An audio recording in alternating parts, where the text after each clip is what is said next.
प्रशासन होश में आओ, होश में आओ, होश में आओ, पुलिस प्रशासन होश में आओ, होश में आओ, होश में आओ। मुंशावी मांगे, हटी करा, उत्तराखंड मांगे, हटी करा, पातू मांगे, हटी करा, मुंशावी मांगे, हटी करा।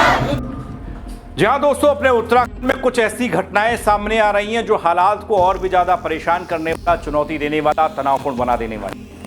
ऐसी एक घटना एक युवा से जुड़ी हुई है। एक युवक का रहस्यमय अंदाज में गायब होना इस सवाल खड़े कर रहा है। सवाल सिर्फ इतना नहीं है कि एक युवा पिछले 20 से 22 दिन से लापता है। सवाल यह है कि पुलिस के हाथ में एक सुराग तक नहीं है। हर किसी की जुबान पर एक सवाल है कि आखिर वो युवा गया बल। और ऐसी कई घटनाएं बीते कुछ दिनों में आपने देखी होगी। अचानक से कोई लोग गायब आते हैं, बाद में किसी को लेकर कुछ खबर आती है।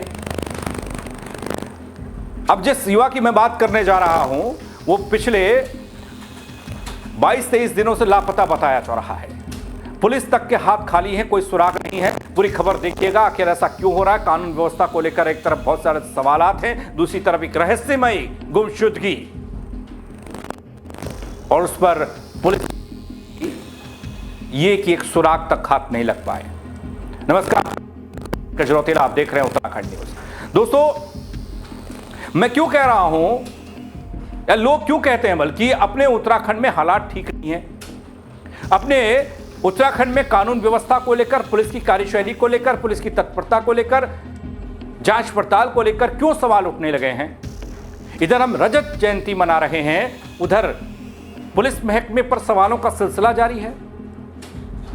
क्या पुलिस प्रशासन को, पुलिस टीम को, पुलिस के खुफिया तंत्र को हम इन 25 सालों में ठीक नहीं कर पाए। अपने मुंशियारी से खबर आई, हालात तनावपूर्ण दिखाई दिए, लोग सड़क पर आते दिखाई दिए, हाथ में बैनर पोस्टर भी है साथ में, और मुंह से कुछ सवाल निकल रहे हैं। बीते 22-23 दिन से लापता एक युवा जिसका नाम है प्रदीप, लेकिन उसका कोई अता पता नहीं चल पाया है। क्या हुआ उसके साथ, कोई बताने वाला नहीं है। क्यों नहीं मिल रहा कोई सुराग पुलिस को। अब स्थानीय लोगों का गुस्सा फूट पड़ा है। उन्होंने सड़क पर धरना देकर सरकार से जवाब मांगना शुरू किया है। पुलिस प्रशासन होश में आओ,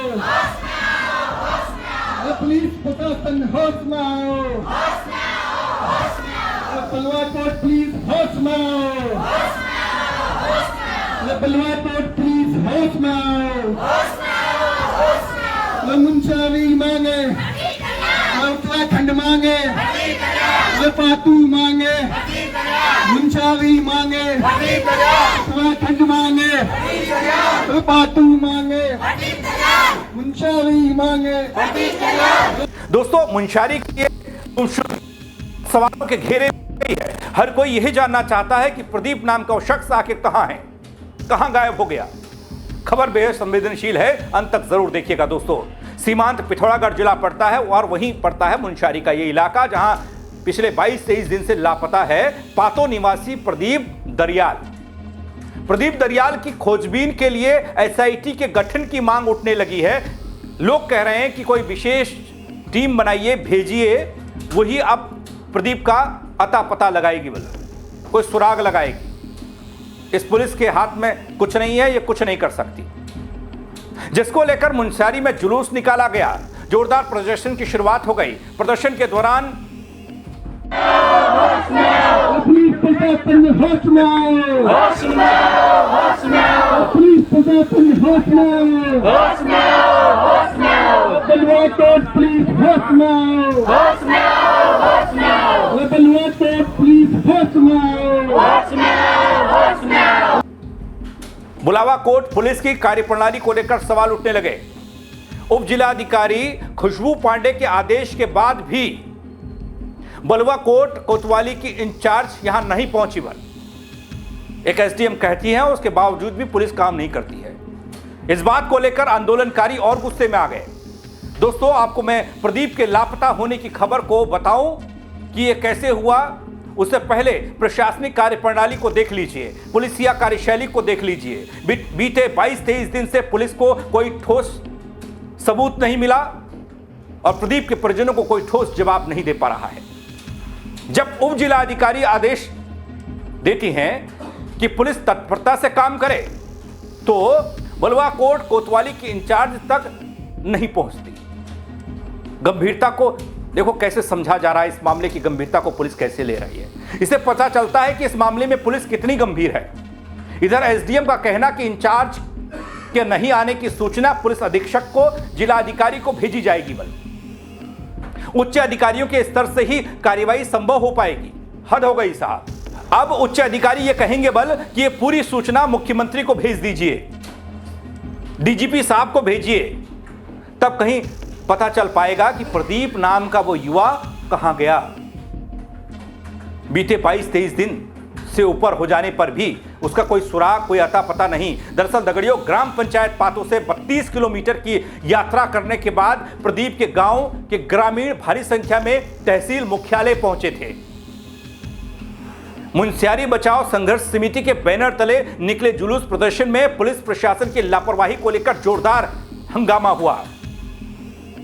इतना ही नहीं, उप जिला अधिकारी कार्यालय परिसर में एक सभा का आयोजन पूर्व जिला पंचायत सदस्य और समिति के संयोजक कहते दिखाई दिए। पुलिस बीते 21-22 दिन के बाद भी प्रदीप दरियाल की खोजबीन के मामले में कोई साक्ष्य देने की स्थिति में नहीं है। इसके अलावा दोस्तों यह भी कहा गया कि पुलिस असंवेदनशील होकर लापरवाही के साथ जांच कर रही है। इसके अलावा इतना भर नहीं है, एसडीएम के आदेश के बाद भी बलवा कोट कोतवाली की इंचार्ज की गैर मौजूदगी जनता को और गुस्से में डाल रही है। उप जिलाधिकारी से भी इस बात को लेकर गंभीरतापूर्वक संज्ञान लेकर कठोर कार्रवाई करने की मांग लोग करने लगे हैं। यह संख्या लगातार बढ़ती जा रही है।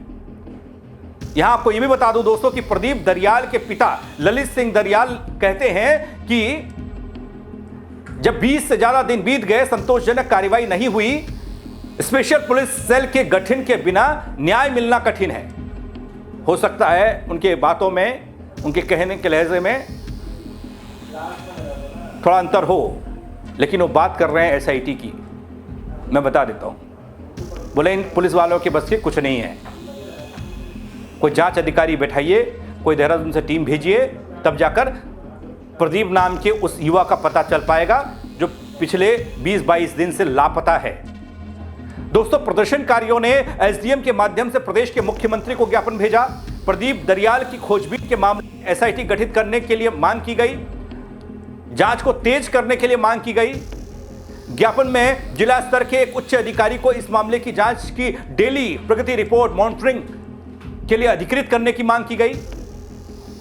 ज्ञापन में प्रदीप के परिवार और समिति के प्रत्येक 2 दिन में मामले में होने वाली प्रगति को बताने का अनुरोध किया गया, लेकिन वो ज्ञापन कहां गया? नहीं पहुंचा बल देहरादून। दोस्तों, पातो गांव निवासी प्रदीप दरियाल 6 अक्टूबर से लापता हैं। अब दिन गिन लीजिए, हो सकता है 22 हो गए हो, 21 हो गए हो, 23 हो गए हो। प्रदीप की कार पिथौरागढ़ धारचूला एनएच में बलवा कोट के नजदीक दुर्घटनाग्रस्त हालत में मिली थी। कार मिली थी, प्रदीप नहीं।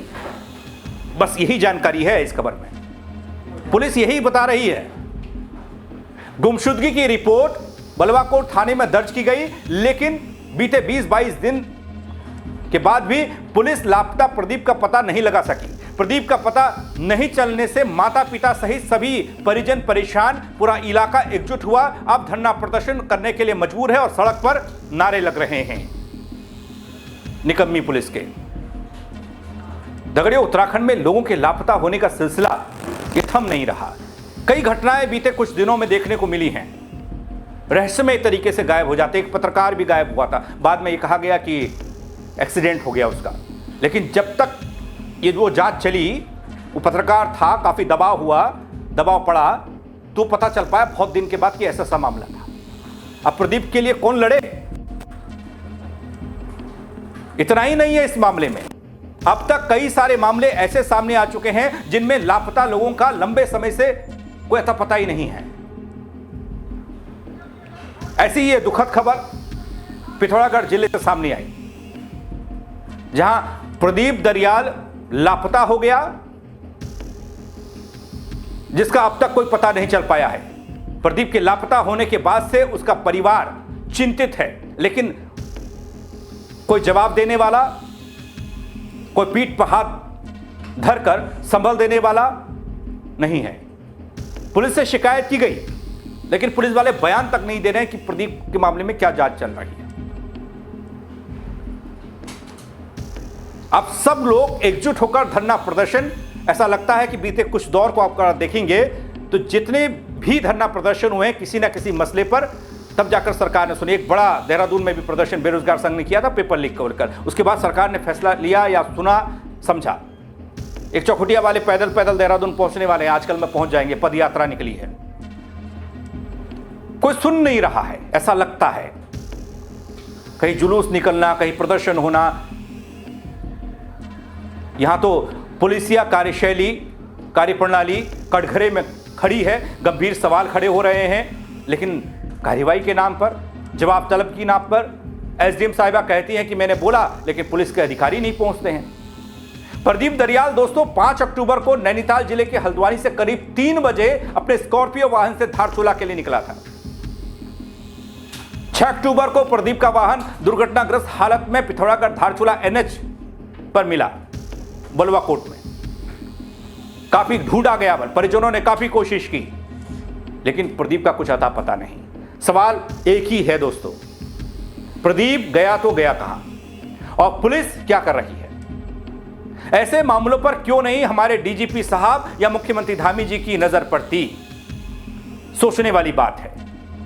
अब जैसे जैसे प्रदीप की खोजबीन को लेकर परिजनों के साथ तमाम सामाजिक संगठन, राजनीतिक संगठन जुड़ रहे हैं, उसके बाद जब ये संख्या हजारों में हो जाएगी तब जाकर कोई बयान आएगा, देखिएगा।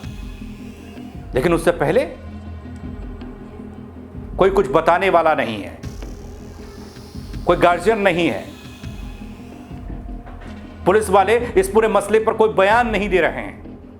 ऐसा नहीं कि पूछा नहीं जा रहा, पत्रकार भी पूछ रहे हैं, अपडेट लेना चाहते हैं, लेकिन कोई बताने वाला नहीं है। बस कहां तक सीमित है जांच पड़ताल कि प्रदीप इतने बजे हल्द्वानी से चला, यहां पर उसकी कार मिली, बस इसके अलावा कुछ नहीं। तो कानून व्यवस्था को लेकर उठते ये सवाल रजत जयंती के इस मौके पर पीछे मुड़कर देखने और दिखाने के लिए बाध्य कर देते हैं दोस्तों। कई आंदोलनकारी कहते हैं कि कानून व्यवस्था के नाम पर उत्तर प्रदेश में हालात सुधर गए, लेकिन उत्तराखंड में बिगड़ गए। अच्छा था उत्तर प्रदेश में ही थे। ऐसे में युवाओं का लापता हो जाना, प्रदीप जैसे युवा का पिछले 22-23 दिन से कोई सुराग ना मिलना, अपने आप में बड़ा सवाल है।